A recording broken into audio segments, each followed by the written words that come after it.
Uh, Hello. I hope I am audible. Yes, we Yes, can hear welcome. you. Welcome. Okay. Thank you. Thank you very much, Amanda Samuel. My name is Paminas Kariuki. Like someone has said, my work revolves around capacity building. I'm a consultant for capacity building. So the main areas that I have been working in are in marketing because of my experience. And the other area that I have also been working in is in business support, like business plan development or applications for programs based on my training in finance and in marketing. Today, we will have a session on branding, mainly I know you all know brand, but we will perhaps look at the misconceptions around branding and, try to understand how you can grow your business using branding strategy. I will, if you allow me, I will share a PowerPoint presentation that we could have for the day.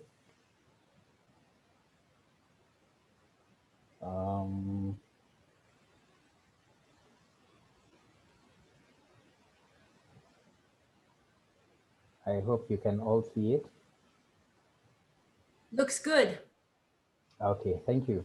Thank you. So there'll be an introduction to branding. So at the end of the this session, because we'll have two sessions, what will we have learned?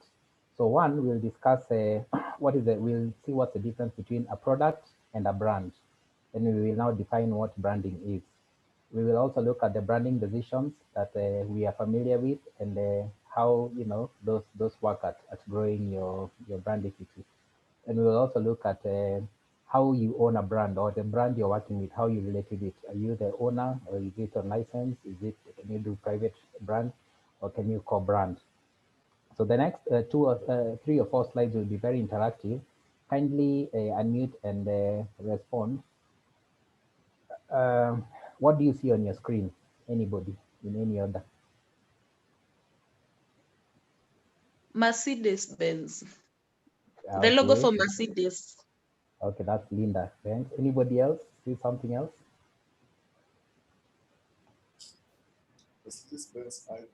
Mercedes. Mercedes. Okay. Yeah. That's Hello. yes. Hello. Yeah, I see quality and precision there. Quality and precision. Okay. Wow. Wonderful. I like your answer. I see luxury. You see luxury. Oh, good. Good. I see you have many points about that one. What about this one? What do you see when you? What is this?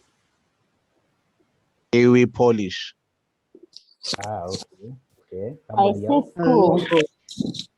I You see see shoe school. polish. You see college. A logo brand For what?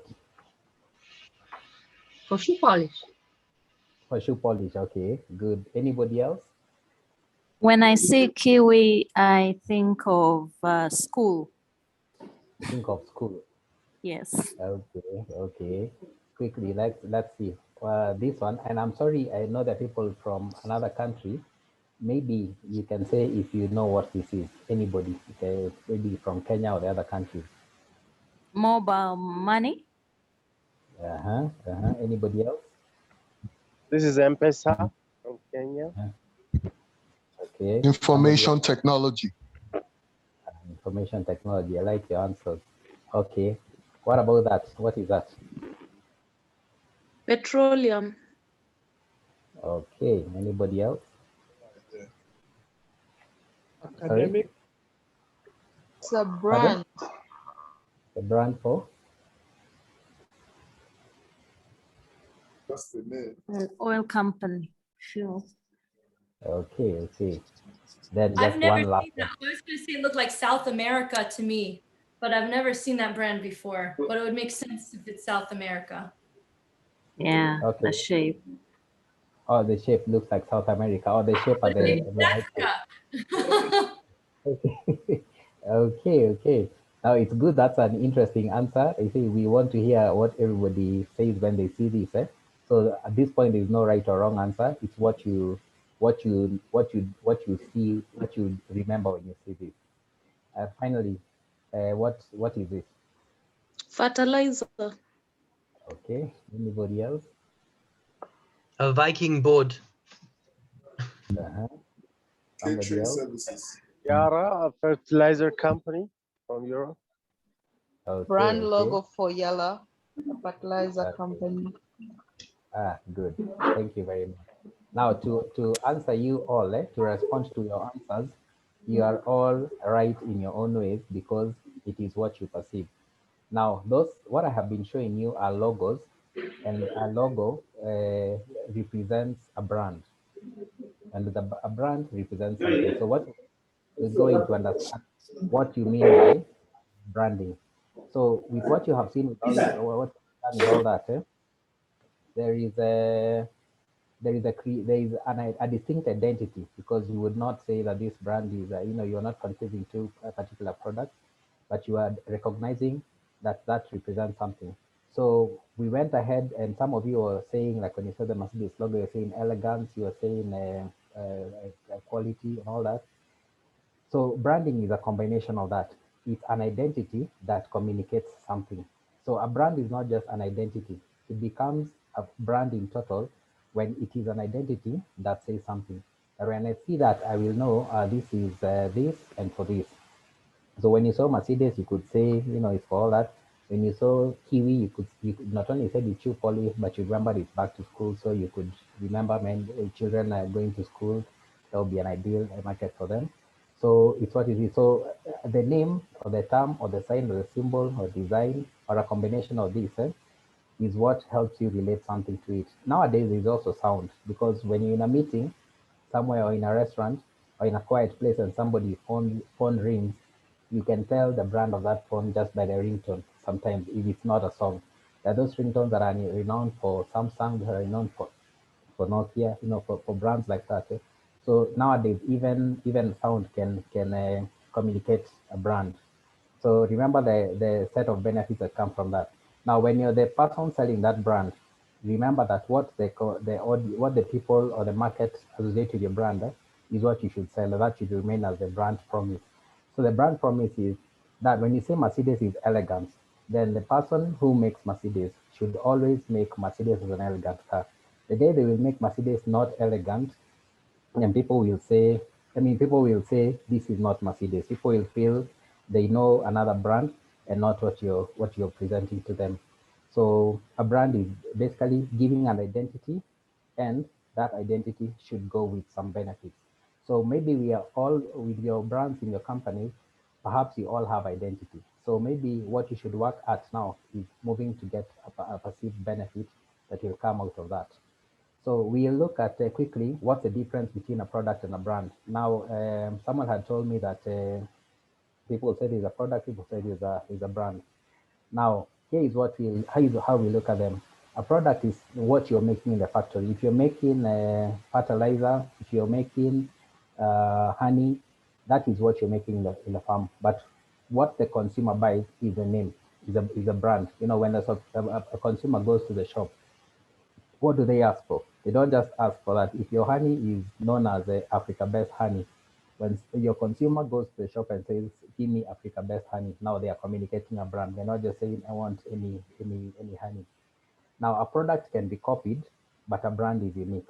Yeah. If I go to a shop and ask for fertilizer, I can ask for fertilizer.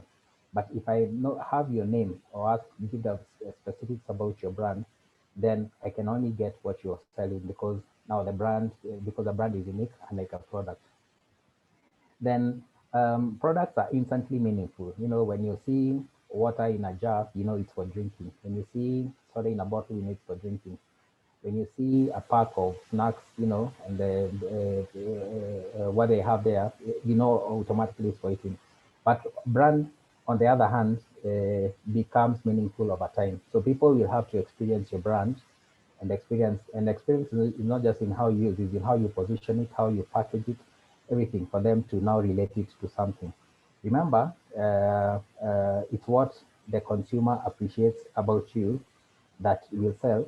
So your work is to build that feeling with the consumer. Then here is the good news. A product can become outdated with time, but a successful brand is timeless. Now, what do I mean by that?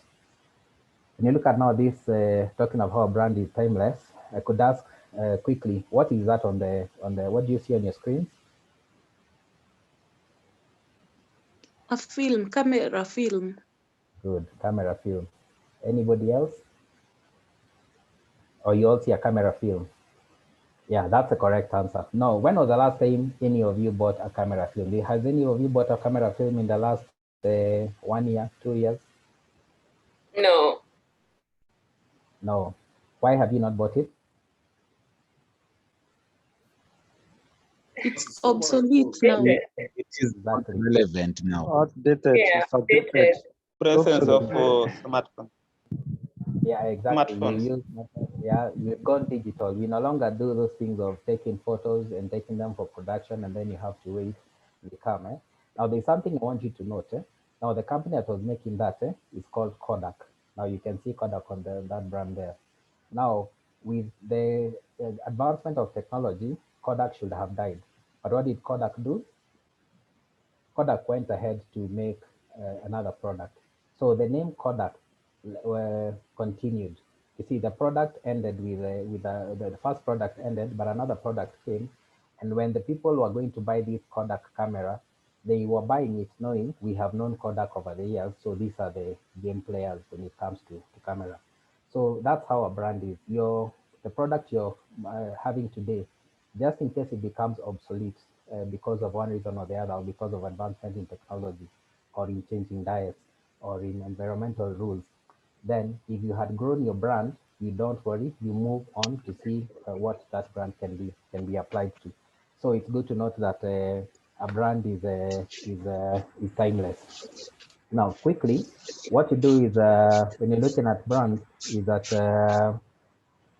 there are stages of not really stages not to make it complicated, but there are these steps that you take to see how you grow from one level to another. So first, within your organization or within what you do, you need to look at what attributes can your product have.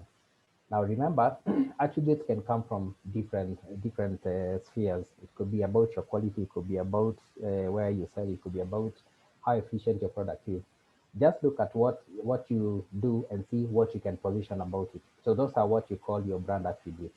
Then you can make maybe a slogan about it. You can have a brand name about it, but then have that to go with. Remember, the two considerations you have here are what is in the market and what the consumer wants. Those are the two things that guide you when you're coming up with your branding decisions. So once you have your product attributes, then you create a brand. Then from the brand, for the case of your business, it's now packaging and labeling. Remember, all these should resonate. If your attributes are about elegance, make sure your packaging also has an element of elegance. And elegance could be, colors, could be shapes, the same way you see, for instance, when a bank is coming up with a logo, they don't use cartoons because they know we are communicating some seriousness. People's hard-earned money, cannot be positioned in a funny way.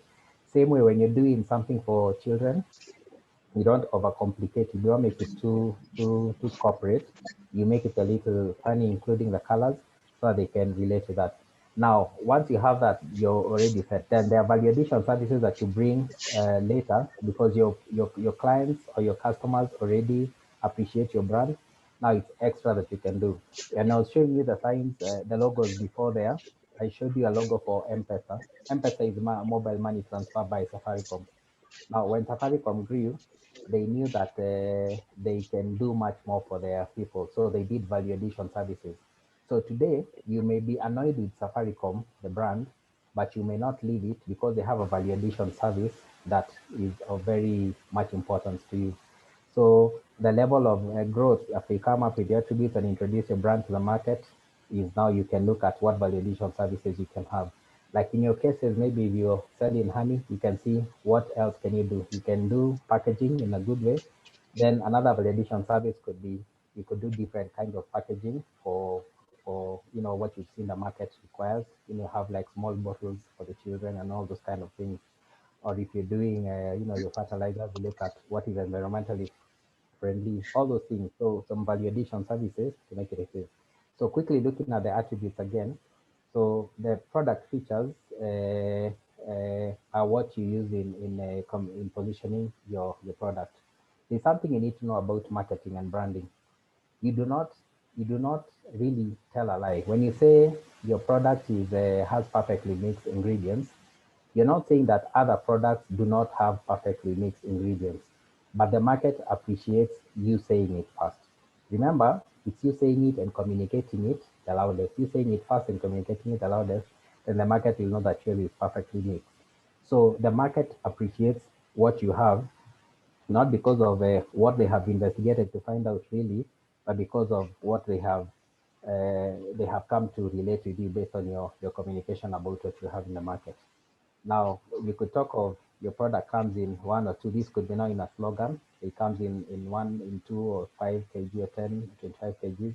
Is convenience. Then you can know if I have a small ration. If you go to somebody's farm and like what they're doing, and they tell you this is the fertilizer I use, it's in 25, they buy it in 25 kgs, and you know yours is a small farm. They can tell you, don't worry.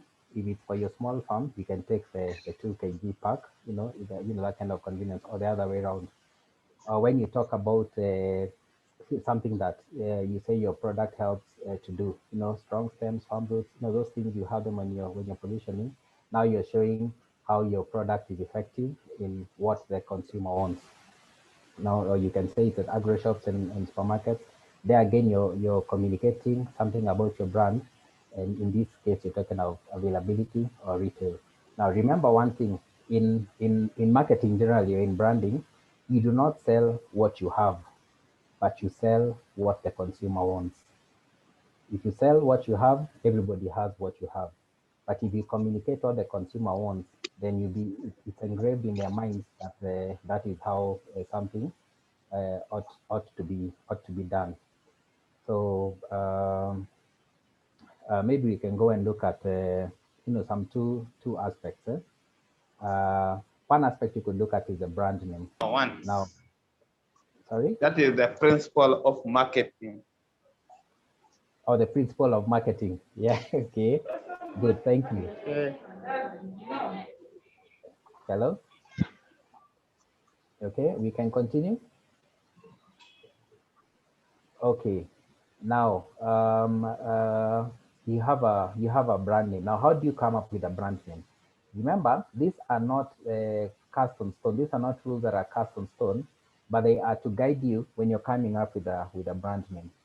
Now, one thing I would say is you could come up with a brand name that could be adaptable to product line additions. I'll tell you what those are.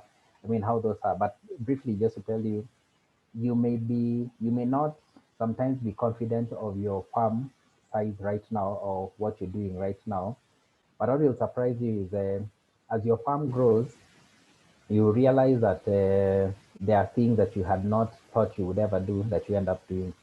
So sometimes when you have a brand name, don't limit yourself too much to exactly what just one thing, but just know that it can grow to be adapted to new product lines. Like if you're selling, for instance, today your specialty is selling fertilizer for a particular type of trees, do not hold the name to that tree only. You can have a brand that is a bit general, so that if tomorrow your business has grown and you want to do fertilizer that's also good for grass or for another kind of thing you want to do in forestation, then you can have a product line like that. I'll show you with some examples. Then sometimes it's good to have a brand that could suggest benefits or use. This helps especially when you have limited marketing budgets. Otherwise, you can have any name. For instance, a name like Mercedes is very, very popular, and people know it's a car. Now, there is nothing that makes it relate to a car. But because they had the marketing budget, they were able to go with that name and, and still be successful. Now, if you know you're limited on your funds, do not introduce your brand to the market if you know that the name will be a hard sell. When somebody sees it, they cannot guess what it is.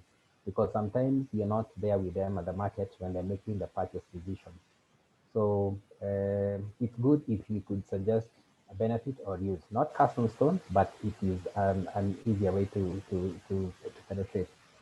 Again, spelling and pronunciation could be a good result for you. Sometimes a short name, but remember it still has to be unique. Don't look for a name that looks like another, or even worse, looks like your competitors.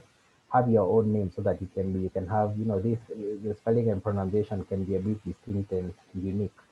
But again, do not overcomplicate it.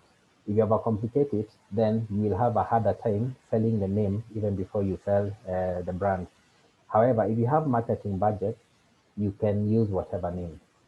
Like when in the 60s or the 70s, when cars like Peugeot or Mercedes came to this market, or even names like Coca-Cola, those were difficult names for our great grandparents who had not even seen the inside of a classroom. But we got to acclimatize to it because they spent so much in marketing. However, if though they came with difficult names, or the product is with difficult names, and there is no good marketing campaign to promote the name, then it might just be left in the shelves because people are, you can't even get referrals because nobody knows how to pronounce your name. And finally, it's good to have a brand name that can be registered and legally protected. So even as you make the name simple, go with guidelines on what names can be registered. Don't use a name that when it comes to registration, you will have a challenge and you'll be told this cannot be registered, or this is already in use by somebody else. Have a name that can be registered. Now, what you're growing today will be brands for small companies, but obviously those companies will not be small forever. It's time to come, those brands will be big. And one of the challenges you will have is if you not have registered or protected those brand names that you have today, then it will be a challenge at that time, just in case somebody went and registered a name like that, and to confuse the market and ensure that you will not make use of the growth of your brand. So a brand name is critical. Another thing you need to look at is a brand logo.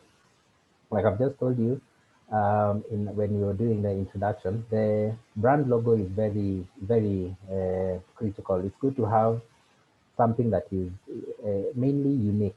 When I look at it, I will not debate what it is. I will know it is your brand.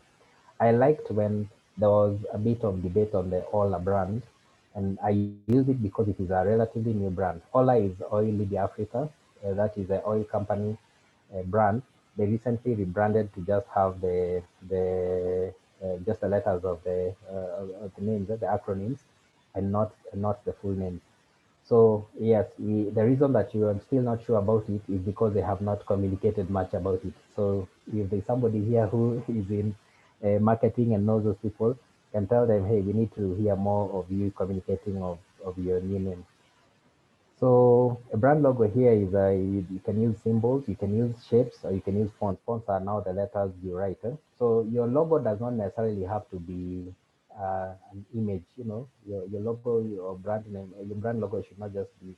It's not a must for it to be an image, or it can actually be a name, but a name written in a unique font, so that it retains uniqueness, and I can know that is you.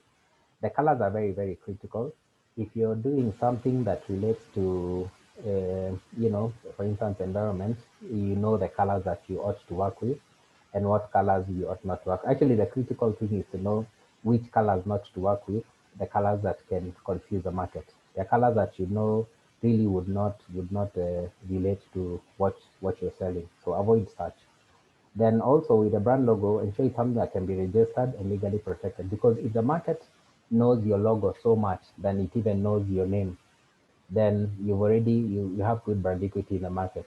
But if a time comes when you will realize that that you only registered your name, you do not register your image, and it can be a painful thing for you if somebody else can go to the market with your registered identity. So remember, the logo can be anything, could be a symbol, could be a shape, could be a font. For instance, This is the logo for Coca-Cola. What is Coca-Cola? Anybody? What is Coca-Cola? It's a soda. Soft drink. Soft drink. Exactly. It is a soft drink. Now, Coca-Cola, when they came up with this logo, but they knew they will communicate. Of course, when they show you how this comes up in their adverts, you can see that it's soda. But when you look at it, there is no really indicator, direct indicator. If you had never seen the adverts, you wouldn't know whether, because it's not a bottle, it's not showing a restaurant, it's not showing somebody drinking something. It's just a name. The same way you see other brands and you just see the name. Sometimes you can have a combination of a name and a symbol, like the case we saw for M-Pesa. It was a name combined with a symbol.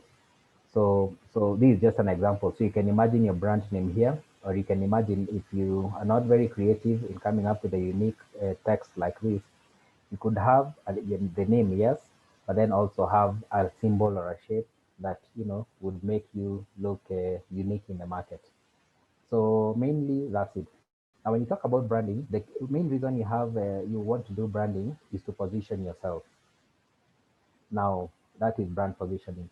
The work that you have, you as a brand owner, of course, we say the brand is owned by the consumer, but you as a person coming up with that brand, the key thing you need to do is to position your brand in the market, so that when people look at your brand, they will identify it with something. The key reason for brand positioning is what you have all realized. You usually, somebody has very good ideas of how they will go into business.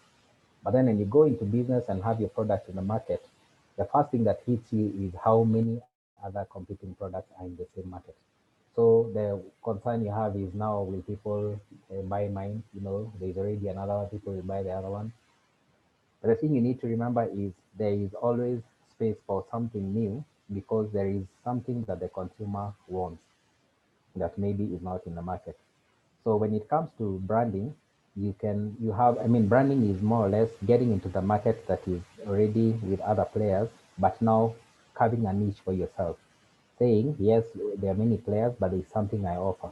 What you communicate is something about yourself. You do not necessarily say the others are bad and I am good. You just talk of your goodness, and the market automatically depicts that goodness can only be found in your brand. So what is it that people will see? When people see your image and offering, they will know that when they see your image, they automatically remember what you do. Like, remember, I'm not marketing for Mercedes, but when you saw that logo, you immediately said elegance. When I told you about Kiwi, you immediately said, back to school, good shoes and all those things.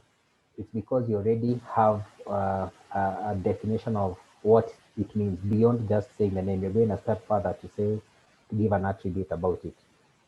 Now, what you're doing is you're creating a customer focused value proposition. That is why somebody should buy the brand. When I go and find your fertilizer in the market, why should I pick it over the 10 other fertilizers that I'm also seeing there? When I see your honey in a shop, why will I pick your honey and not pick all other honey there? How distinct are you? So remember, like I told you, when you're developing your brand positioning, you need to have just two things in mind. You need to understand the consumer and what the consumer wants. I will repeat again, you do not sell what you have, you sell what the consumer wants. So you could be having a $1 million factory, but you don't necessarily have to say, take these peanuts because they are from a $1 million company. What somebody wants to hear is the taste. People do not want to tell whether, your CEO has these achievements or the other. What people want, what the consumer wants is that benefit that they derive from your brand. So understand what the consumers want, understand the consumer behavior, and then use that to market. Then the other thing is your competitor. You need to know who are you competing and what have they already positioned.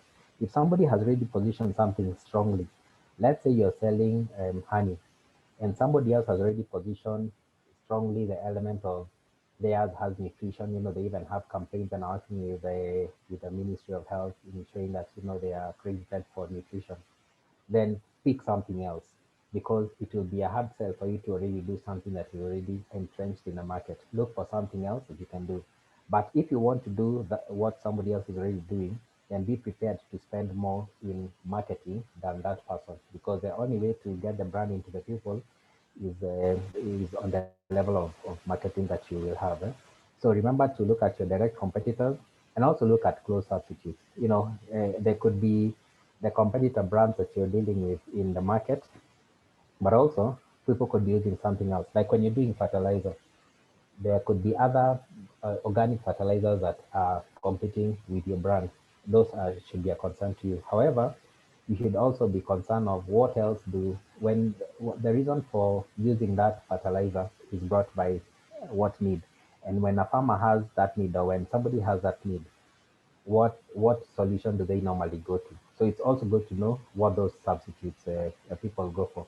So when you're looking at brand positioning and looking at how you will find yourselves in the market, brand positioning will lead to, I mean, will allow you to be in the market and sell what you have, regardless of what other players doing in the market. Let's look at this example. Have you ever seen what is on your screen? Anybody? Yes, What are those? washing Washing powder. powder. Okay, washing powder, all of them. Detergent. Anybody? Yes, detergent.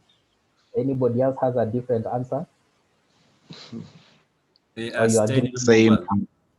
You agree? You all agree that these are washing detergents, isn't it? Yes. Stain Okay. removal. Different brands. Good. Different brands of washing Sunlight detergent. is usually used for washing machines, I've observed. Omo is an old brand. It's an old brand. It's been around for much longer. Ariel, at least I'm speaking from Nigeria's perspective, Ariel is a newer entrant in the market. Good. Thank you. Thank you very much for giving us that perspective. And it's you're very correct. Because even the way I have put them is almost being top there was the first, and the other ones come after. Now, there's something I wanted to tell you about the market. Now, when these brands go to the market, none of them keep saying we are a detergent. Do you know what they say? This is what they say. Omo says they remove stubborn stains. Sunlight says they leave you with a fresh smell or fresh scent. And Ariel tells you you wash only once. Okay?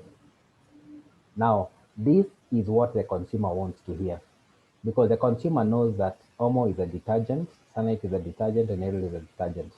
Obviously, when the brand is new, the first communication has to also combine with the detergent. Even the imagery will show, it's good you show that it's a detergent. But once you're already now competing in the market with other people, with competitors, you need to come up with selling with value, with customer focused value propositions that will help sell your brand. Now, this is what, when Omo says that they remove stubborn stains, for instance, they do not mean that your clothes will be left smelling bad, or they do not mean that you wash 10 times. Also, when Sunlight says that they leave your clothes with a fresh scent or smell, you don't say that it doesn't remove stubborn stains. They also don't say that you won't that you'll wash many times. So what you do about yourself is just position yourself strongly about one something about it, because it is obvious the other ones will all end up. But what will shock you, there are people who will be washing their clothes with Sunlight, for instance. Let's say our house helps at home. They're washing your clothes with Sunlight. Then they pick up a shirt for your child who was playing in school, and they have stains and all that. And they will stop washing, go and pick a pack of Omo, just a little Omo, come and rub it on there and wash. Because the communication that is in their mind is that if you want to remove stains, you use Omo. Now remember, stains can also be removed by Sunlight, can also be removed by Ariel. But the market has been told that, when you want to remove stubborn stains, you use Omo. Ariel came up with a very interesting way of marketing. When they said you wash only once, they were really targeting either you who's having a very fast life, you have no time for anything, or your house help who wants to finish washing clothes and go watch TV because you've already gone to work. Now they get this feeling that if I wash with Ariel, I will wash these clothes quickly and finish and hang them, then I can go and do my other things. So that's what marketing is about. So you do not necessarily have to say the other one is bad. You just say something spectacular about yourself. Now, a quick example I'll also show you is all this. I don't know, my friend from Nigeria, what are these? Just to confirm that it's what we have in Kenya. Toothpaste. Toothpaste. Toothpaste. Ah, good. I like my thing. Again, look at all these toothpaste. They position differently. Colgate has for a long time been saying it's for white teeth. You know, if you want white teeth, Colgate. Huh? Now remember, everything else can give you white teeth, but they say we are the ones. When you want fresh breath, Close Up says it's about fresh breath. They don't really say about white teeth. Remember, if you use Close Up, your teeth won't change color, but they will still remain good. When it comes to Aquafresh now even combined, in what they depict, that we are a combination of white teeth and also fresh breath, and also they can add, minty and all that. Then Sensodyne, by the way, for your information, if you did not know, Sensodyne is a toothpaste. It is not dentist medicine. But how Sensodyne has positioned themselves in the market, they have positioned themselves so much to show that they are more like a dental medication. But it's actually also a toothpaste that markets in all that. Now, when you come to positioning and market placement, Sensodyne, because of their heavy marketing, they even sell at pharmacies. So if you go to a pharmacy or a chemist, you'll find Sensodyne, but it is approved as a toothpaste, just as Colgate and Close Up and Aquafresh and any other Pepsodent, any other, how they're used. So how you market, how you position yourself will engrave something about yourself in the market, and people will be, looking at you from that angle. So I hope you have understood a bit about positioning. In the session we have, we may not be able to cover all, but at least that is enough about positioning. So what we'll quickly go through is brand sponsorship. Now the brands, how do you relate with the brand? The brand that you're having there, is it yours? And in your case, like most of you there in this forum, I want to believe what you have a manufacturer's brand. This is the brand that you own and sell and do everything about. Then there is licensing. We'll see what is licensing. How do you say licensing is branding? Then there is private brands, or what people call private labels. And then there is co-branding. Now, quickly, we look at a manufacturer's brand, still under sponsorship. This is the default or standard ownership of a brand. So you create the brand, like in your case, you create the brand for what you're selling. Then you produce that product, and now the brand really, and you own it. Now you are in charge of its quality, its expansion, its growth, its extension, its development, licensing. Everything about that brand is under you because you're the manufacturer of that brand. Then it's you who markets that brand to the market. Now, this is the general brands we have, Simlo Seeds, MEA Fertilizer, Yara. But sorry, I mentioned Bosch. I know Bosch, they have machines for cutting trees, but I'm mentioning them because you know them. So the key thing with the manufacturer brand is you own the brand and you have full control of the brand. Now that's the default setting of brand. Now remember, what you're looking at is a sponsorship. Now we look at what licensing is. Now this is where you, the manufacturer, you buy the rights to use another person's brand. Okay, so the brand that you're selling in the market is not your brand, but you bought it. I mean, you got the rights from the owner of the brand to market it or sell it in the market you are. Mostly this happens where that brand you're talking about is not really in this market, but you have gotten an arrangement to sell it yourself in this market. Like I'll give an example. One example: many of the sorry, I know none of us here takes alcohol, but please allow me to use alcohol. Now, many companies in Africa sell Guinness or Pilsner within their markets, but those brands are not really owned by those companies. All they have is they get a license from like Guinness from Ireland to be allowed to sell the Guinness brand in this market. So it's an arrangement. You tell them, please don't come, but give me your brand. I sell it myself. Then what you do in this case is you create revenue stream for the brand owner. In which case you pay them royalties. Okay, there are more license fees or arrangements in business, but really what you're paying for is royalties. Now another case that you really know, or another name for licensing, but there is franchising. Example that you know is the petrol stations. Now, when your cousin or your brother tells you, now I have a Total petrol station along this road, I hope you know that he does not own Total, neither is he a shareholder of Total, but he's just selling petrol within that using that brand name. So this licensing can be in two ways. Mainly for your case, maybe you're considering of you, for instance, knowing that you sell a certain type of fertilizer and you know the brand attribute for that fertilizer or what your company really wants to sell about that fertilizer is also relates to another company in another, into another country, in another market. So you could talk to that company and tell them, I have my product called Fertilizer X, and your product also looks good, and I think you can come to the market and sell maybe in another segment. Maybe your current fertilizer is for trees, but you want something for grass. So instead of going through all that research and development, of course, you say, let me be the one to sell the brand. So they will come and see, yeah, do you have the logistics required to market or sell our fertilizer? Yeah. So what you do is you agree and maybe pay them royalties, or you call it another name like some fees or you know, a share or a commission. But you come. So in that case, you'll be selling two brands. You'll be selling your own brand, which you have created, which you're the manufacturer of that brand. You also be selling a licensed brand. So the advantage with that is you have no research and development costs.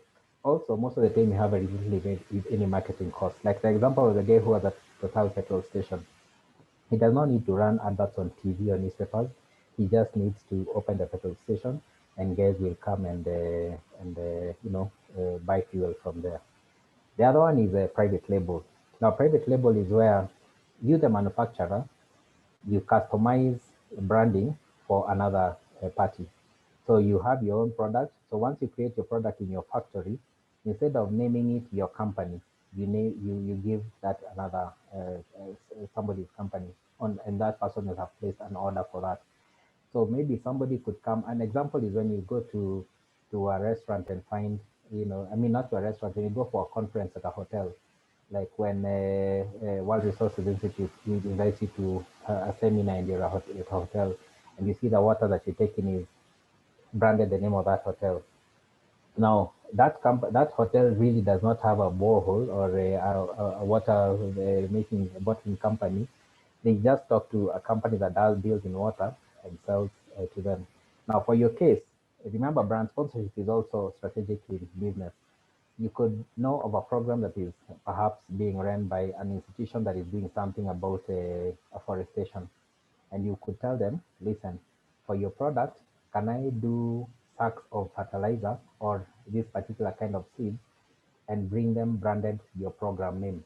Then you can be giving out to people. So that's how you're marketing. The beauty of that is once they have them, they just, I mean, once you sell to them, it's an instant sale. You don't have to wait for them to go to the market and, you know, stay for long before they're sold, all that. So you can make those special arrangements. You go in and you deliver and you pay for that and you come. So the other example you've been seeing is in supermarkets. So you see a supermarket has a name for some of the products they have, like in Kenya now, many supermarkets you go to are selling bread, and that bread is branded their own name. So it's a case of two: either they have their own place of baking bread and doing it, or they have a place, they have a bakery somewhere that does bread, and they tell them, listen, instead of bringing us bread with the name Superloaf or Elliot, bring us a brand with our name of our supermarket, then we can sell our own brand. So those ones are normally quick sales and they're good. So the advantage you have is you incur no marketing costs. You only produce and you deliver, and that's a sale. Then the other category, which is the last one for this case, is co-branding. Now, co-branding is in two ways. One is where you two companies can co-brand for something because of the different aspects that they have, I mean, different sectors that they deal in, but to add value to that. Like an example is today, let me use an example of a laptop because I believe most of you are using computers or laptops where you are. When you go to buy a laptop, you could buy a HP laptop, but you launch to buy Intel Core i5. Or when you go to buy a mobile phone, you want to buy a phone that has Android, you know. So Android is a brand, and the phone you're buying maybe is a Samsung, is another brand. So those are two different brands that are in one product. So sometimes co-branding happens when you want to have that kind of an arrangement where people, yes, they value your brand, but they also respect what else is inside there. So at times I want to go and buy a HP laptop, but I would be I'd really want it to have the Intel processing program. If it does not have the processing system for Intel, I could change my mind and buy something else. So sometimes co-branding helps. Another case for co-branding is where you want to put your name together with another certifying body. Like when you have the Bureau of Standards on your product, it's co-branding because you have a brand for Bureau of Standards, and you have a brand for Kenya Plant Health Inspectorate, or for the other countries, you have a brand for the body that certifies the quality of products. So you can have the brand there. That is not really very much co-branding, but in the full essence of branding is when there's another brand that is linked, that is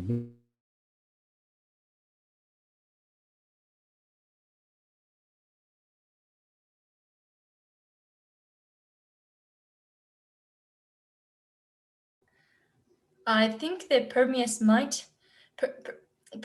might be frozen right now. So while he's getting unfrozen or coming back in, I just wanted to share that these are really interesting models that I think everybody who's here can think which ones apply to me, or which of these models could I look to do in the future. We have a particularly interesting example of white label private marketing from one of our companies from last year, which is called Kalahari Honey. So she collects honey from various farmers that she has provided hives to, which I'm sure that fits the business model of many people on this call. And she markets it under her brand name called Kalahari Honey. She even received so much demand that she needed to start purchasing honey from outside of her country. So she's actually taking that product, purchasing it straight from farmers or other distributors that don't have to market it at all. And she's dealing with marketing it, putting it in the packages, putting the nice labels on it, knowing about where the honey is coming from and how good it is, doing the quality control and getting it out to the stores. So I just wanted to share, that's an example of this private label that many people here might be doing or might be looking to do. And let me see, Samuel, did you see Permian actually? He's gone, isn't he? He'll probably be jumping back on as soon as his Wi-Fi comes back as well. So I wondered if some people, I've been seeing a pretty nice discussion in the chat box. Let me see if there's any questions that came so far. I'm seeing that maybe some French people are saying they can't understand. I know that that might just be a network problem for some people because I am listening to the French translations as well, and at least it's coming through. I can't talk about the quality. I'm sure the quality's fine. I just don't speak French. But let's see. Samuel, do you have any points that you'd like to summarize so far while Permian jumps back on the line? Yes, I've actually been trying to call him. Yeah, he's actually back. Yeah. Yeah, I'm very sorry. At what point did I get lost? Were you with me when I started the brand sponsorship? Say it again. Were you with me when I was doing the brand sponsorship? I'm sorry, I don't know at what point I got lost. I've just seen that. I think at co-branding, we made it up to co-branding. Okay. Thank you. Then, so I hope you got it at co-branding. Actually, this was the last slide. This was now going to a recap. Maybe just wanted to ask you, you remember any of the differences between a product and a brand? Anybody? You're asking us what was the difference between a product and a brand? Pop quiz? yeah, any of the differences. Pardon? Yeah. Yeah, anybody who can tell us the difference between a product and a brand? A product is like Yeah, honey, Hello?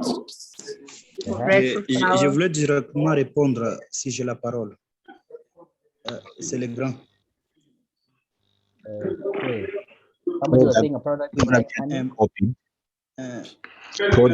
produit, je vais aller avec un exemple. Par exemple, les dentifrices, c'est un produit, mais il peut y avoir plusieurs marques comme Colgate et bien d'autres que vous avez citées. Donc, le produit, il est général, il peut être fabriqué par différentes compagnies, mais maintenant, la marque, elle est unique à une compagnie donnée. Je pense que c'est ce que j'ai entendu. Good, yeah.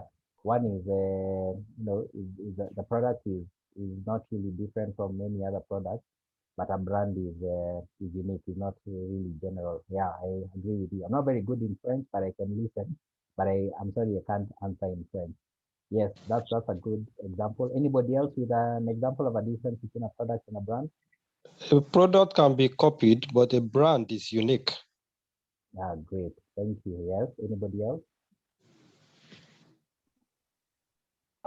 What stood out? Go on, Lawrence. Ladies first, go on. Okay. What stood out to me is that a good brand is timeless, but a product is only lasts only as long as its usefulness. At least that was my understanding. Thank you. You're very right. Yes, a product can be obsolete, but a brand, is timeless. Is not bound by prevailing circumstances. So essentially, that's what I wanted you to understand. And remember about brand positioning, like we were discussing. The key thing about branding is you position your brand. Then when you get to the market, you're different. Remember, if the market did not have competing brands, you could just have your product there and sell it. But since there are competitors, that is why you have branding, so that you can grow your brand and you can have something to say when you're really promoting yourself or promoting what you do. So that was that is the end of the first session. I do not know if the people who have questions. I'm sorry, I see we have taken a little bit more time. But is there anybody with a question with regards to branding? I'll be happy to take.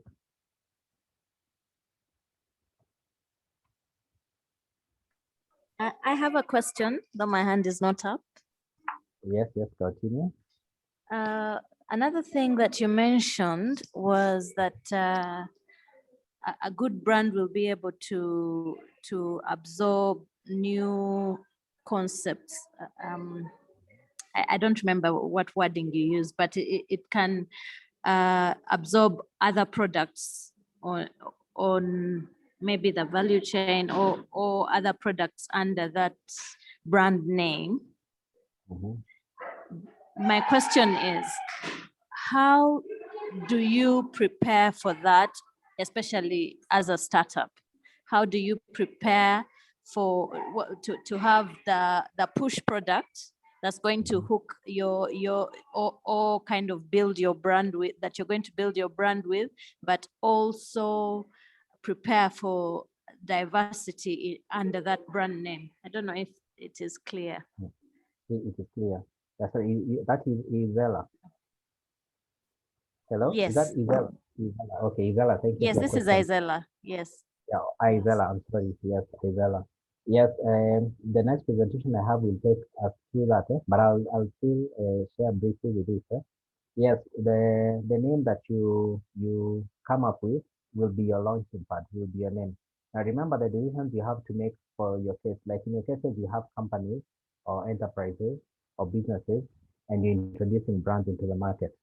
Now there are considerations you need to make when you want, for instance, you could have your company called Isela Company Limited.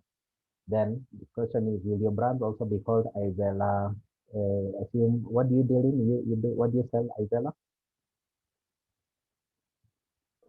I'm into bin value addition, but for example, my business model, I would like to have a demonstration farm. So I have Fine Fusion Farms. My brand is Fine Fusion Concepts. So I have a demonstration farm. There will be training services. There's also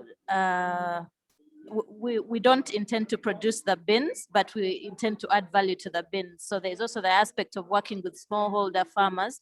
And then of course the bin products, processed products, which are going to be like the main product for me.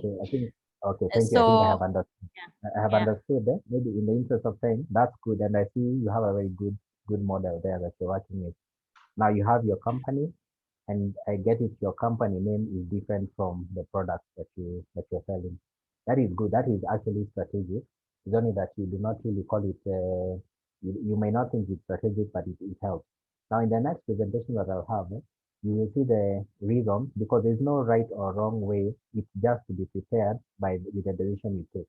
If you take the decision of having the company to have just one brand name for everything, then there are risks to that, but there are also benefits to that. So it's assessing and seeing where do you feel will be more advantaged, or where do you think you'll be more disadvantaged if you take a particular kind of line like that.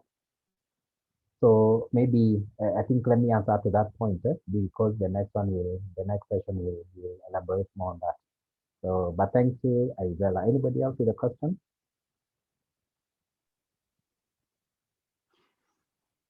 Yes, I have a contribution. Oui, j'avais levé la main. Ah. Okay, I think Lawrence had gone past all. Legrand.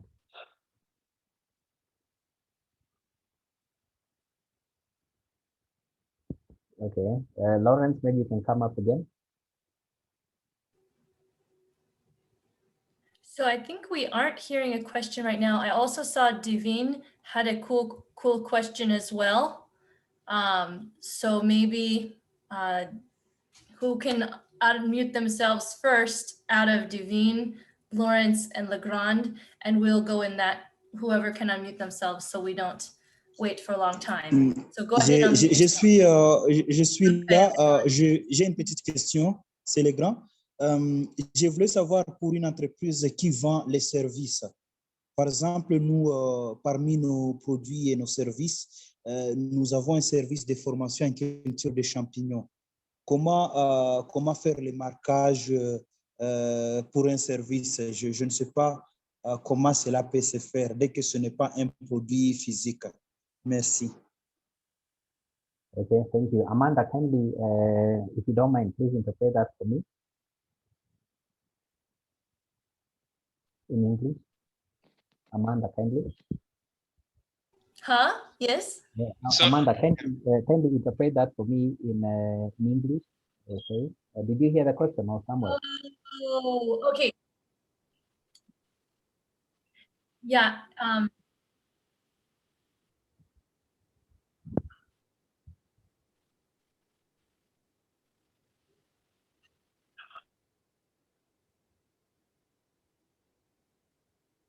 Amanda?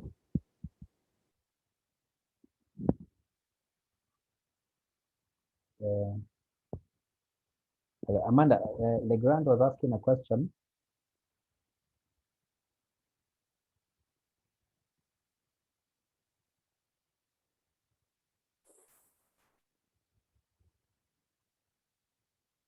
Allô? Bonjour. Je vais parler en français. No, we're not ready for your another question yet. We're still on this one question.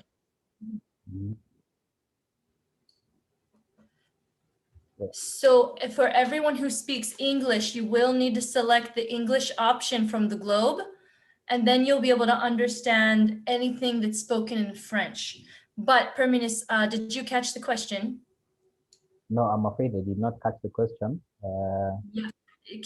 Yeah, maybe let's select English from the globe. Do you see that, where it says interpretation, select English. Almost nothing will change, except for you'll hear English when somebody's speaking French. Amanda? Amanda? We're not ready for another question yet. We have a few people waiting. So anything else people want to say, please do not unmute yourself, and you can put it in the chat box.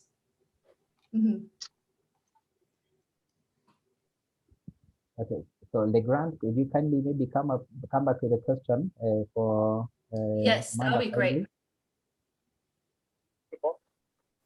Est-ce que je peux poser ma question?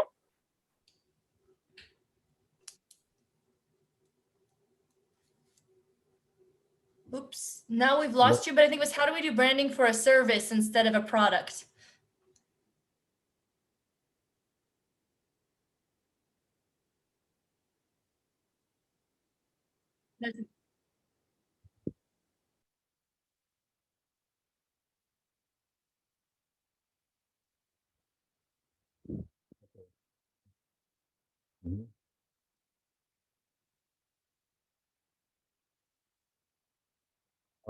Okay, thank you very much for that question. Now, how you do branding is the same as the essence applies in all cases. Applies to brands and applies to products. Now, actually, the difference that comes in products is because you have an element of packaging. However, when it comes to services, you still come up with a brand name and you market the brand name and also what you do. So when somebody sees your brand name or a brand logo, they'll be seeing what you have been communicating that you do. An example is a bank. A bank does not sell any product, but you can very well tell what the Absa Bank. I mean, when you see the Absa Bank logo, you can easily tell that's a service. Now, over the years, because this one was a rebranding case from Barclays, there is what they positioned. Like in some markets, when you go, there are banks that position that they work with the lowly people and don't have expensive accounts. Now they communicate that even in their advertisements, even in their posters or the brochures that they do, the images they use, the language they use is a language that communicates to that market that they are talking about. So it's about positioning. It's about positioning. So your name, your imagery, and your communication materials targeted at that. So if it's the case for your training, a company that's doing training for farmers, yes, have your name known in the circles for training, and then have a slogan. Use a slogan that will give a brief definition of what you do. So if your people cannot know what you do from just a name, then incorporate the slogan. And everywhere you have your name, have that slogan also, then people with time will be associating your name with that slogan. And the slogan will be talking about your offering. So yes, that is how you can do it. But the essence of branding is both for products and for services. I hope I have answered the grant. Merci, vous avez très bien répondu. Merci beaucoup. Okay, thank you. Nice to meet you. I see another question here. Maybe I could, if you'll allow me, Amanda Samuel, I would like to know if a brand is timeless, does this mean it can be changed? Now, a brand is timeless, yes. You can change the brand if you want. Is that that was Solomon's question? Yes, a brand, you can change it if you want. However, if it had brand equity, if it had grown in the market and renowned the brand equity, then you spend much more money communicating the changed brand. Sometimes the change of a brand has to happen because it is of two ways. One, it could be your own internal decision, or it could be compelled by another reason like a takeover, or where you have been asked to discontinue a brand. Now, in that case, if you will have to communicate as much as the brand was known. If it was not much known, then you don't really have to communicate so much. But if it was well known in the market, then you have to really communicate of those goodness that was known about your brand to the market that you're still carrying them over to this new brand. Then I see another question of many two. Okay, that is a bit complex. It's about coming up with a brand name. I think this maybe will not be well, Elizabeth Mwenda, this may not be well answered in this forum. Maybe we can discuss further, because when it comes now to selecting a brand name, you know, we can, it's more of a brainstorming, you know, we suggest names and see what's good for that and what's not good, as well to look at the long-term aspects. So what I would help you in is in guiding you on what you have selected, how far you can go with it, and where you have limitations. Then is product positioning and branding the same? More or less the same, yes, because what branding does is position you in the market. Remember, branding comes in a situation that the market has other products competing with your product.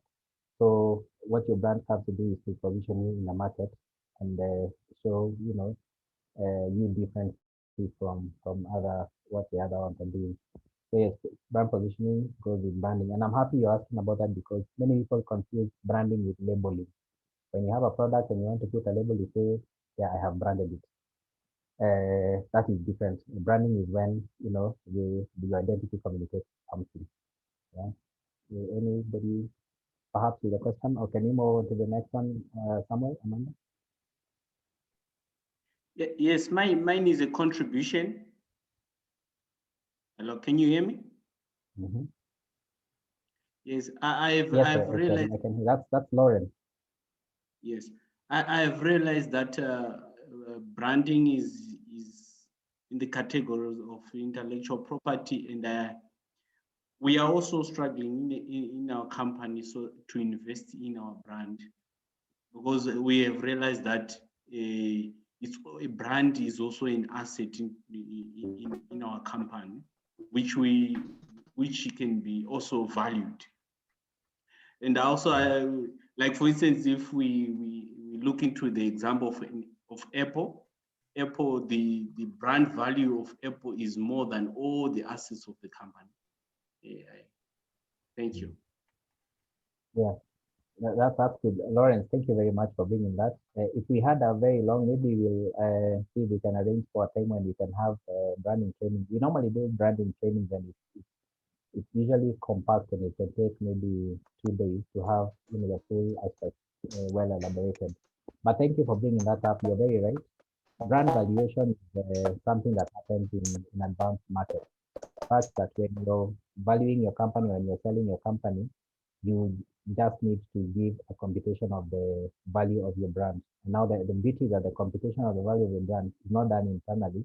It is assessed by brand evaluating bodies.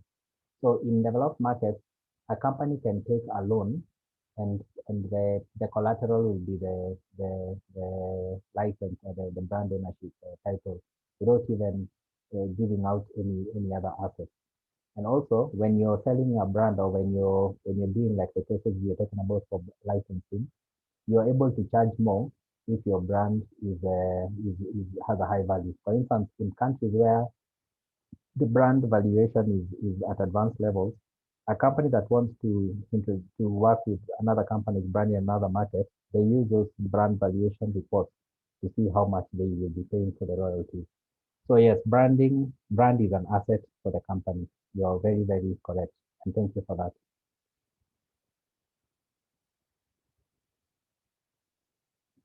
Anyone else? Or maybe we could move to, I think we are about 10 minutes late into the other presentation. What do you recommend, Samuel, Amanda? Yes, I think we can proceed to the next session. If in case you have a question, just drop it on the chat. So, Pamela, you can continue. Okay, thank you. The beauty is that the other one is still linked. I mean, there will be a relation to what we have here. So do not feel like you know, you have lost.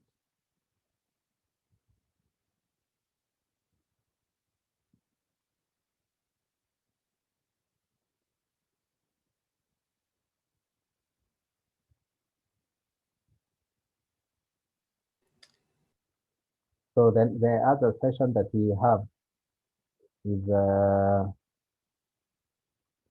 on branding strategy and packaging. It will be compressed. The actual content could be a lot, but I've tried to compress, and I hope with the time we have, we'll be able to quickly address this. So what we'll be looking at here is what is branding strategy. You know, it's just a name, but what exactly does it mean?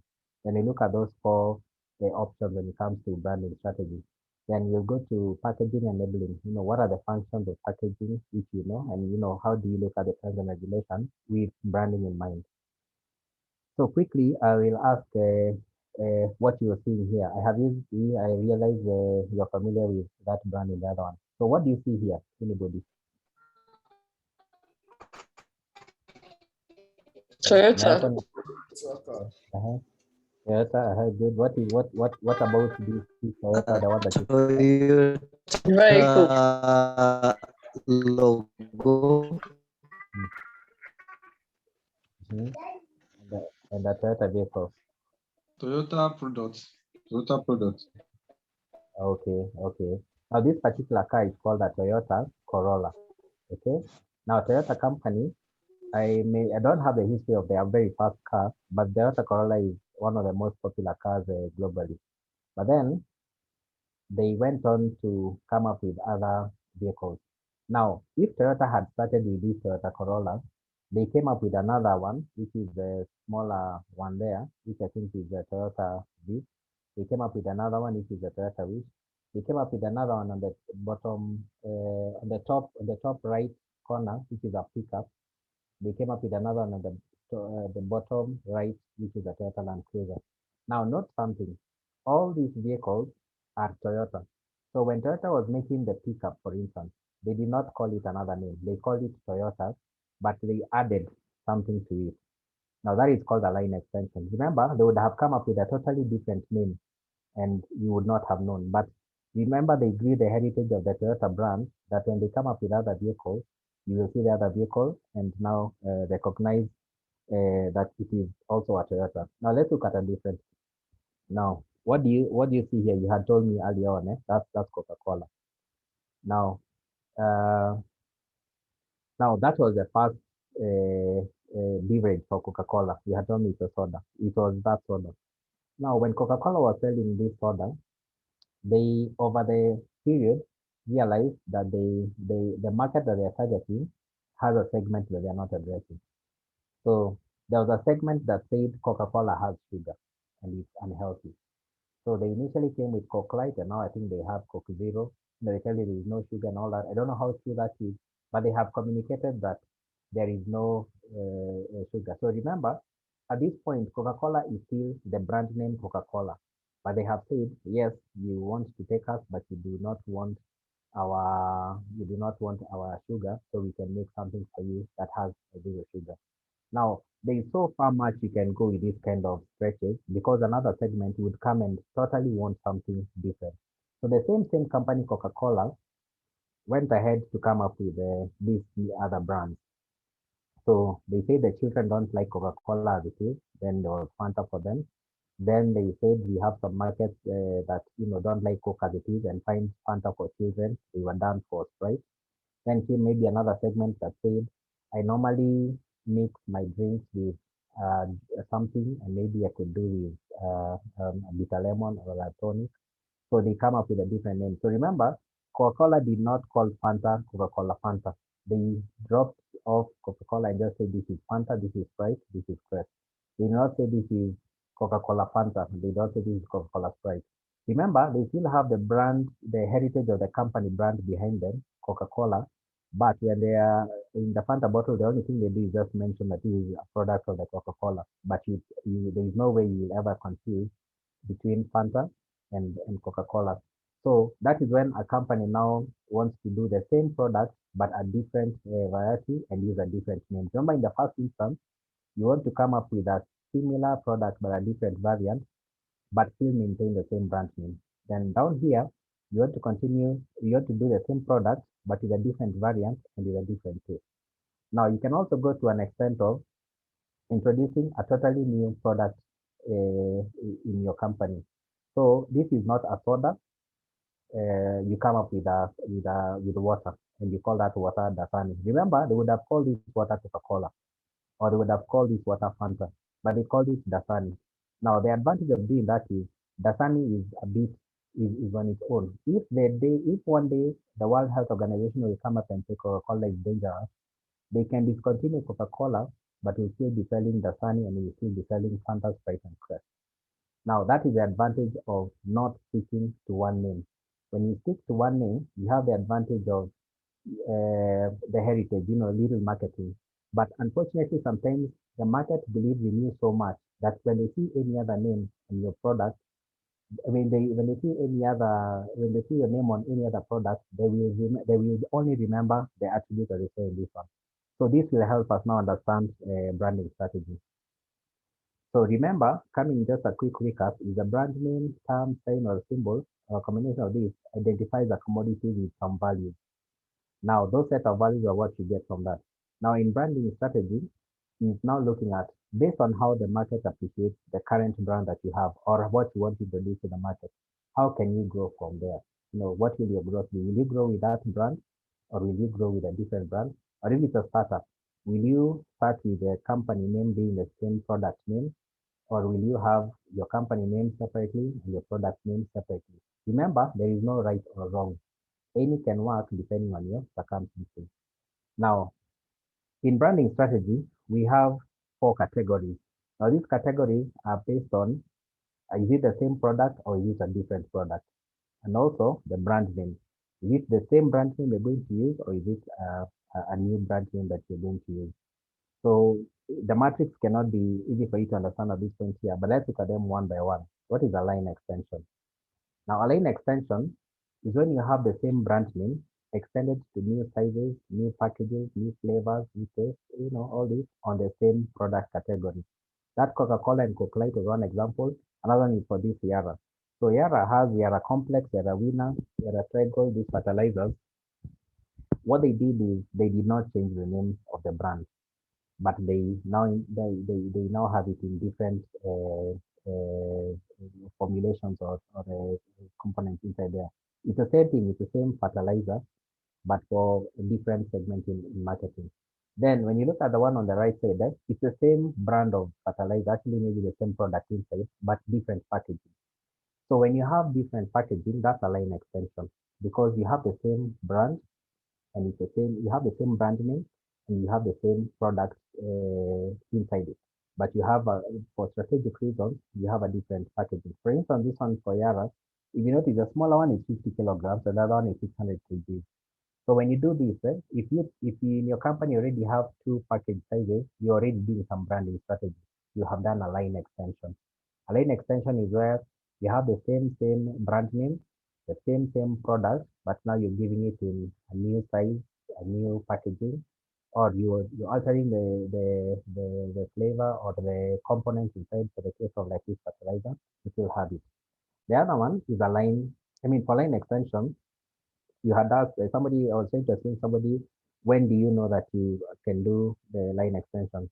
Now, when conditions are favorable to you to do a line extension is when your brand name is popular and your category membership is strong. So that this brand name is renowned for whatever it is. If it's fertilizer, it's known for that. Then a big consumer segment is loyal to the brand or the product as it is. Remember the case of this Yara, maybe they would have introduced the Winner or the Complex in another brand name. But the Yara Miller is already renowned, so it would have been a hard sell. So the consumer is loyal to what they're seeing in the first one. Then also in the case of the packaging that you're looking at, is the 50 kg and the 600 kg. Make it the same. So you're just telling someone it's the same. You cannot get it in this pack, or you can get it in a bigger pack. Then the other thing that is favorable is the consumers are not willing to take it exactly as it is, but they prefer you change something or adjust a bit. Remember, if you do not listen to these concerns for the consumer will only be left to you for the segment or that they want. If maybe they want 25 kilograms, they will be buying from you. But when they want the 600 kilograms, since you do not have it, they will buy from the competitor has it. So sometimes the line extension is to make it convenient for your customer. An example I also give you with soda is the way sodas were always, you have those bottles that you have to return. When you want to drink, you have to do a return bottle. Then they also brought non-returnable. That's a line extension. The consumer was not willing to take the product as is, but they wanted an adjustment. You know, I wanted to buy a soda as I walk, and they go drinking it on the way. I don't have to wait there for to finish and give you back the bottle. So that's line extension. Then you can come to brand extension. Now, brand extension, you're extending the brand to other product categories. So you're using the same brand name for other product categories. So in this case here, it's a company called Fresher. They do milk. So they're renowned for milk. But what the market has seen is they have introduced new products. They started yogurt and called it Fresher. They started making water, they call it Fresher. They have ghee, they call it Fresher. So they did not change the brand name, but they retained the brand name across the board. Now, for our friends in Nigeria and the other countries, I'll give you an example that is popular in your country. There is Nivea. You know Nivea?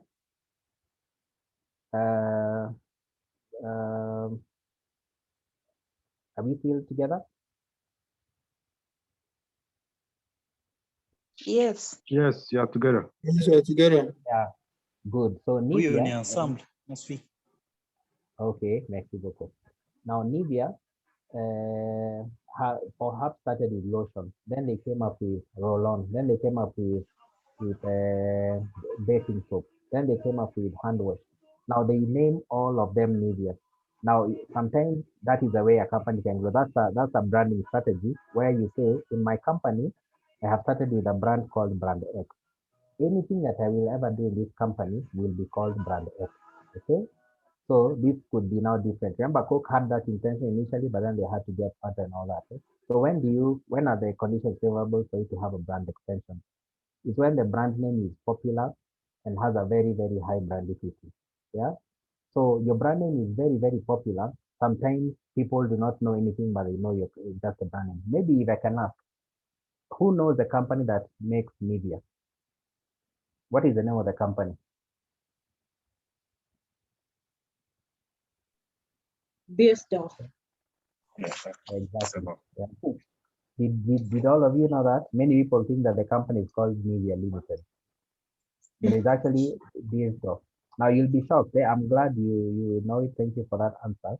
Now many people do not even know the company that makes Nivea. They only know Nivea. The day it will be, you'll wake up and find in the newspapers a big headline saying Beiersdorf closes, shuts down. Not many people will be shocked. But oh, that's the company that does Nivea, that kind of a thing. So the brand name is popular, very high. Okay, it could be the same name of the company, or it could be just for the product. But that's when the name is popular, you can use it for any other extension. Then a big customer segment is loyal to the brand, as it is. Then there's also a case of an existing or a potential customer segment wants to try a different product, but they will try it as long as it has that brand name. Like the case for Nivea, there are people who have been using Nivea lotion. Then the day Nivea roll-on came, it was an easy sell for them because they say, I know this Nivea. People feel they know the brand, they own it. So it's easy for them to now adapt to the new one. So these are the advantages for a brand extension where, it's an easy sell because of your heritage. The only limitation you have with a brand extension is there's so far you can go. For instance, Nivea has restricted their production to personal care, personal body care products. But the day Nivea will want to do biscuits, they will not call them Nivea because people do not relate Nivea with something edible, all right? So the day this company here, Fresher for Milk, will decide to do something like make what product? Something outside this product category, the people will not necessarily buy it because they relate this to milk or something that is dine on the table. If, for instance, they start doing, let's say, something strange, they can't do, like if they wanted to do something, a crazy example, if they wanted to do mobile phones, They can't call them fresher because they're renowned for a product category for their area, which is in on a breakfast table at the most. Then we can go to something called multi-brand. Now, multi-brand is where you have a new brand name introduced in the same product category by the same company. Now, we have seen the other two cases were case of a company has a brand and introduces new other products that have the same. I mean, it uses the same brand, the same product, maybe with some little modifications like packaging and all the other line extensions. Or a company has a brand name and uses it for all their brands. That's a brand extension, or the brand is being extended. Now, multi-brand is where you have the same brand name in the same product category. Now, if you want to remember multi-brand is where you're competing with yourself. Now, why do you want to compete with yourself? You want to compete with yourself because when you introduce a certain brand, there could be a certain segment of the market could take it, but a different segment may not take it because they feel that is too superior for us or too low for us or not ideal for us. So you introduce a new brand and call it a totally different name and people will buy it, not knowing that it's the same company. Now, these ones that you're seeing here, these are rice brands. Let me just confirm because I don't think they are all international. These are rice brands. Now, the company is called Capwell Industries Limited. Now, they have different brands targeting different markets. Like the first one is Pure Moya Pishori. So those people who say that they want to buy rice from a renowned place in Kenya where good rice is grown is called Moya, then they buy this one. However, they realize that some other markets want to feel a bit sophisticated. So they go for Pearl or they go for Rani. Remember another reason you could have a multi-brand. Now come back to your company, like in the case of Izella with the bean value addition, maybe you could create your own brand at the moment and maybe you call it what you already have. But then as you go on, you might get a call from a company in the Netherlands and they tell you, listen, you want to come to Kenya to sell our bean value, same thing that you do, but we are not, we don't know that market very well. Why don't we come into an agreement to sell it for us? So in which case you can say that the product you're currently selling, you communicate this angle, and then for the new one you communicate the other angle, right?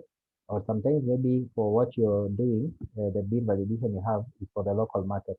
But then maybe people who are planning to export their produce would do that, and you can just say no, you see, this is a country that takes back. So if you want to do a traceability test, this is from the country that you're selling.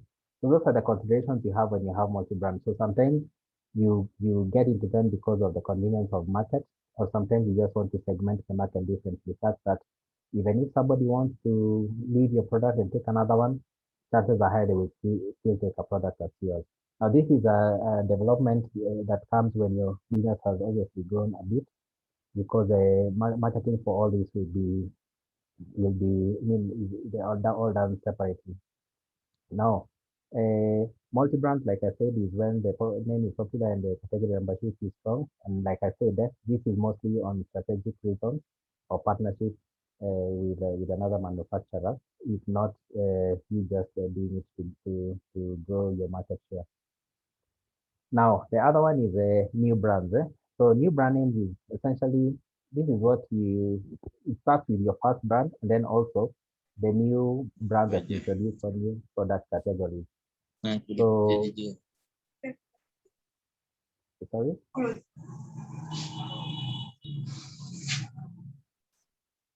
Okay, so for the new brand name, it's when you're introducing a new product and you give it a new name. So you're not introducing a product and calling it what the other ones are called. So this one is giving it a new name in a different category. Like this is one company that does all this. So they start with the cooking fat, they call it that name. Then they have cooking oil, that name. They have margarine. Different categories and different cases. So when you do that is when your company's name is strong. So the company that is holding this is renowned, that is very strong. So then you can introduce all this. Nothing is because you have those partnerships. Sometimes like in this case, the company could be could be having their own cooking pot, but then the market that is targeted by cooking oil is the same, so they can tell you, since it's the same logistics, the same supermarket, the same shop, why don't we give you a brand, you have it under your portfolio and sell it for us? So again, it's a branding strategy. You can grow your company by because of you touching a certain market, you can go. Like if you're selling fertilizer, you can come across a company that sells seeds and tells you, listen, we don't want to come and market our seeds, but because the people we want to reach with our seeds are the same people you reach with your fertilizer, maybe you can get into an arrangement and you can sell them for that. So we do like a licensing of the brand. Now remember, those are the categories. What classifies them is it the same? What will make you remember is it the same product or the same brand? In each case, it's a line extension, or is it a new product but the same brand? In case that's a brand extension, or is it the same product but you want to give it a new brand? It's like the case here is a multi-brand. The case for like Coca-Cola and Fanta. Or is it a new product and a new brand is a new brand, like the case for Dasani for Coca-Cola. So branding strategy is basically those four. That's how you can put them in. I narrow them down to just remember the options that you have. So then what you're going to is this example here. Now this is a company, I am once again, sorry, this is a Kenyan company, but has some brands that they have. So I'll give you an example. I'll tell you the story for this, which is very short. Jetlag Foods Limited is a company that has been doing juices. Then they also decided to do water, and they call the water Waba. So they started with juices. We called some juice Savannah. They called some other juice Fruit Fry. Then when they introduced water, they called the water Waba. Okay? Note, it's a different name from Savannah. It's a different name from Fruit Fry. Then they got into an arrangement with a company and said, we can do your peanut butter and call it Nutriv. Okay? So it's the same company, different products and different branding. But then something happened 2 years ago, and I'll tell you how branding strategy helps. Something happened. This is what happened.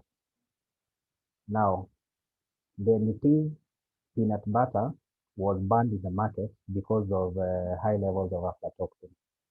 Okay? So they were banned in the market. Now, can you imagine if they had introduced the peanut butter and called it Savannah, or they had called it Fruit Fry? What would have happened would be everything else would have been affected, because what has been shut down is the brand name. Remember, the government is not at liberty to explain that it's only the peanut butter. They just say we have banned the following products on the market. They'll say Nutriv and ABC and another and another.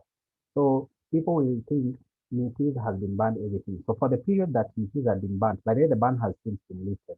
But for that period that it had been banned, I want to assure you that people are still consuming Waba water, people are still consuming Savannah juice and Fruit Fry juice, because the branding strategy for this company was to have multi-brands. So they did not have one name for everything. Now, if it's that case for Nivea, if tomorrow we saw in the headlines that Nivea roll-on is banned for your armpit, I can assure you any other Nivea product will be affected. Even if you're buying Nivea lotion, you will get a feeling that no, that brand has is all contaminated. So that's the advantage that you would want to consider when you're talking of what brand name. What brand strategy to go with for your branding. So maybe quickly we can go into packaging and labeling. I'm sorry, we are behind schedule by about 10 minutes, but I'll make it snappy, but I hope you still understand. So when you talk of packaging and labeling, what are the main things we consider when you're doing that? So we look at the key thing is the functions of packaging. So the key thing about packaging is protecting the product, holding it together. That's the key thing. Then the other thing that come up now are, product identity, expressing customer needs, because the packaging gives you a chance to detail a bit more. When you're selling your honey, you do not have a chance to write on it.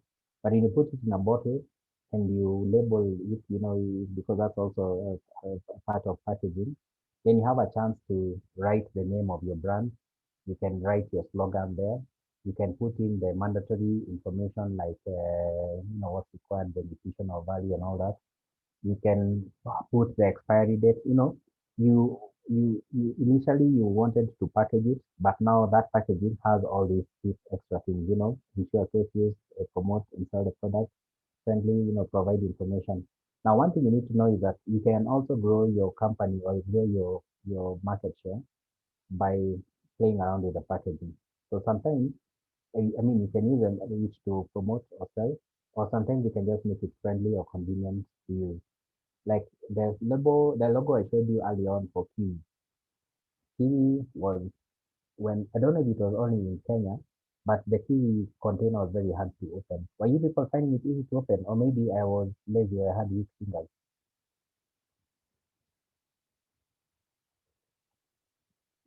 Somebody? Are we together? Yes, we are together. I don't know how long we have, Paminas, because of time. Yes. Okay. Yeah, perhaps you can Just, summarize and then we can share the presentation. And if there is any question, I'm sure we'll be able to share your email as well. Thank you. Okay. Thank you very much. Yeah, so the function of packaging and all that. So you can use your brand to grow through packaging. Here we're looking at trends. So packaging sometimes can help, do many things. You can have, like in the case for that big sack of fertilizer, the material used for that pack, for that pack of fertilizer is hardy, something that, considering you're taking it to farmers and all that, is something that can be dragged on the ground and still work well. You have the other parts optionals of do you want it small or big. Then there's another one here that has a user guide. You can tell how much, the one at the bottom, you can tell how much to the measurements you will use. Then there's a pack there for organic fertilizer. The pack itself is trying to show that it's environmentally friendly. So you're communicating something just with the packaging. Then the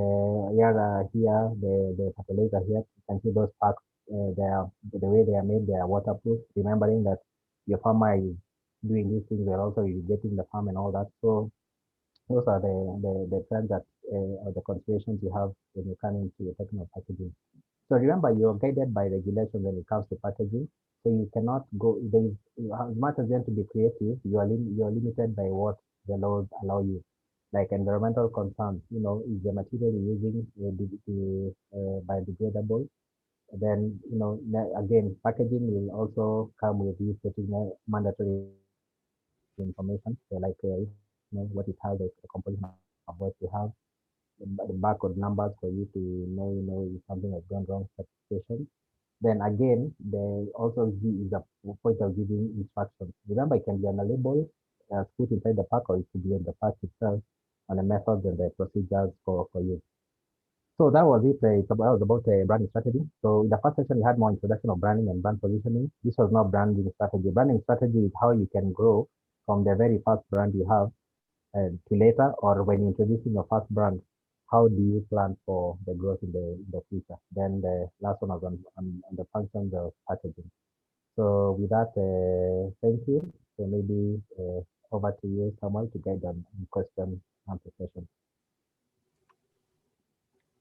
So thank you so much, Paminas, for that great presentation. I know, this kind of training actually take quite a long time, and you have tried to summarize it. So we are sorry to our participants for going overboard, but I think this was actually helpful and useful. So we really appreciate. And we'll be sharing your email just in case anybody may want to reach out to you. So thank you so much, Paminas. Amanda, back to you. Then we can call it a day. Perfect. So we really want to emphasize as well that to Paminas, our thank you. And also, if you have any ways that you're suggesting, if anybody's interested in having a consultation, or if we can help organize something, Paminas, could you follow up with Samuel and I, and we can let folks know about that on Thursday, which is our office hours.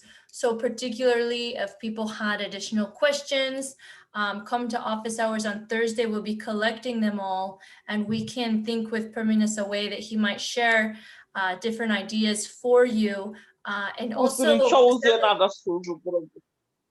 Samuel, just wanted to ask you to share, or if Praminus as well, some of the successes of branding that Praminus might have seen over the years he's worked on.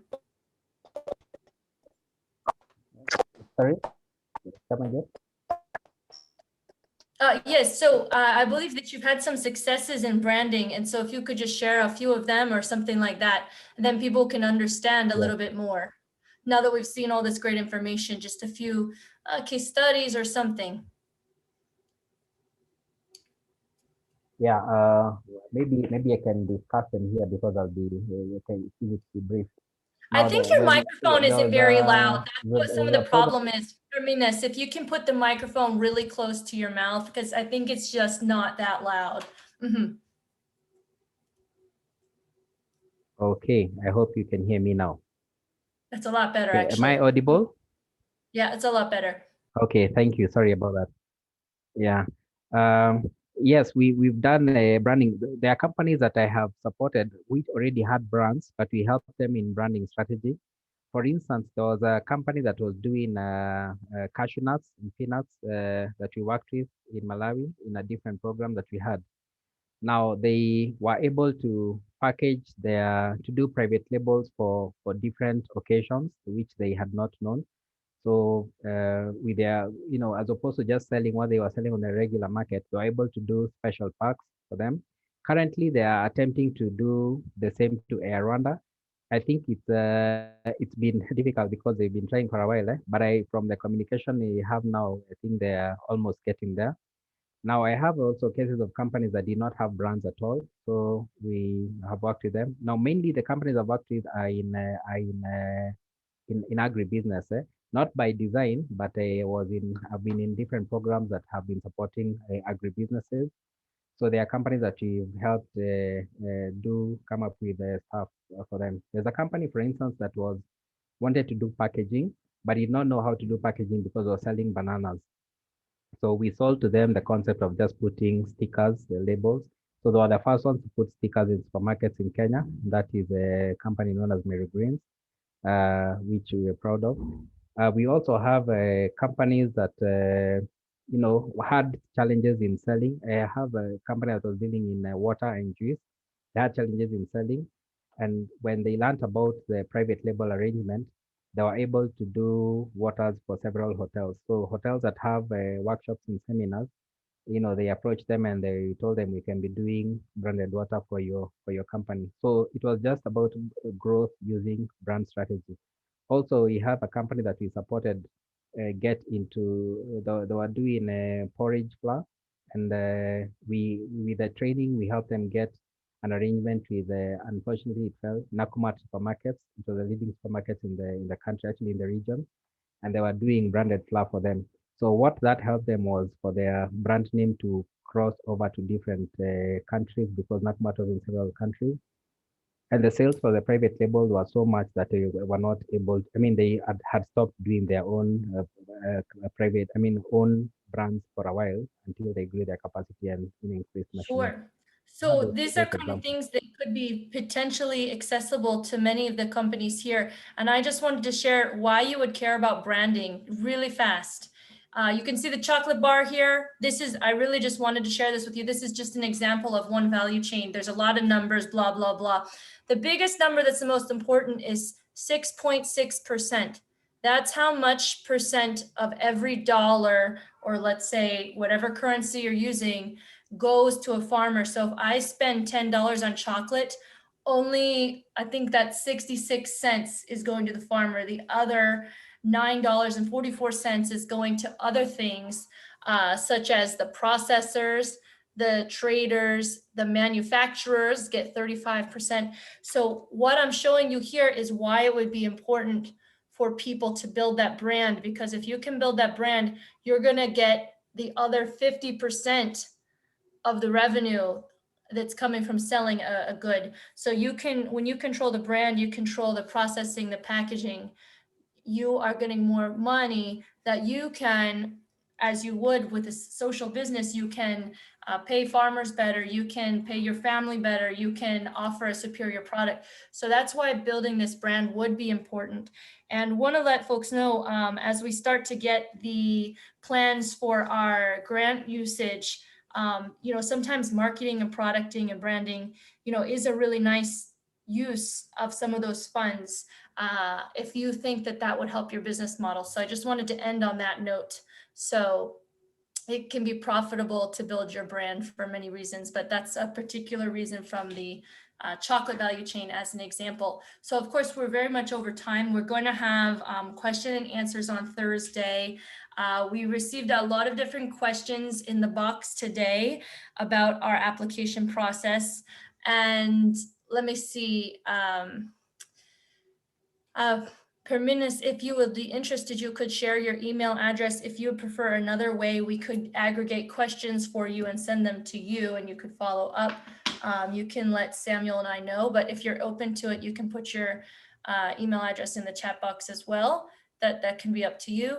And I think that we would conclude this part of the training. And if anybody has questions about our application process, we can stay on, at least I can. Samuel might be getting late for you, maybe 5 more minutes and just discuss a few questions. And I'll share a link to where I got that chocolate slide from right now. So here's where I got that chocolate slide in case anybody wants to share it with people. And Perminis has put his email address in the chat box. So we really want to thank him for that. Everybody who's here, who's interested in particularly sending him a question. Amanda, what I was kindly requesting. Yes, go ahead. Amanda, this is Perminis. I was kindly requesting, I put my email address there because maybe move the microphone up again. It's still quiet. Yeah, I've put my email address there because I'd be happy to listen to people, or maybe to coordinate it, and because I don't know everybody who's under your team, maybe we can channel them through Samuel or through you. Then they come in as coordinated. But that's my email address, just for in case anybody would want to get in touch. But if we can coordinate them through you, then that would be fine. Well, we have this attendance form that people are filling out. So, I think we asked there a few questions. And so I don't know exactly. I don't know what we could do, people. We'll figure it out next week, guys. We didn't have enough time this time. We're really sorry. Samuel, you got any ideas or for closing remarks? We're already 20 minutes. I don't think we have any more time to talk. Mm-hmm. Yeah, we can actually use the Thursday meeting to answer to any question. Otherwise, thank you so much, Perminis, and to everybody who have joined. Very good session. Thank you so much. Yeah, that's what office hours are for. We can do it. Thank you for the lively discussion, and everyone was really excited about that. Mm-hmm. And thanks to the folks who pitched today, to Lawrence and Parfait, and to all the amazing questions that we received. Thank you. Goodbye, everybody. Thank you, Amanda.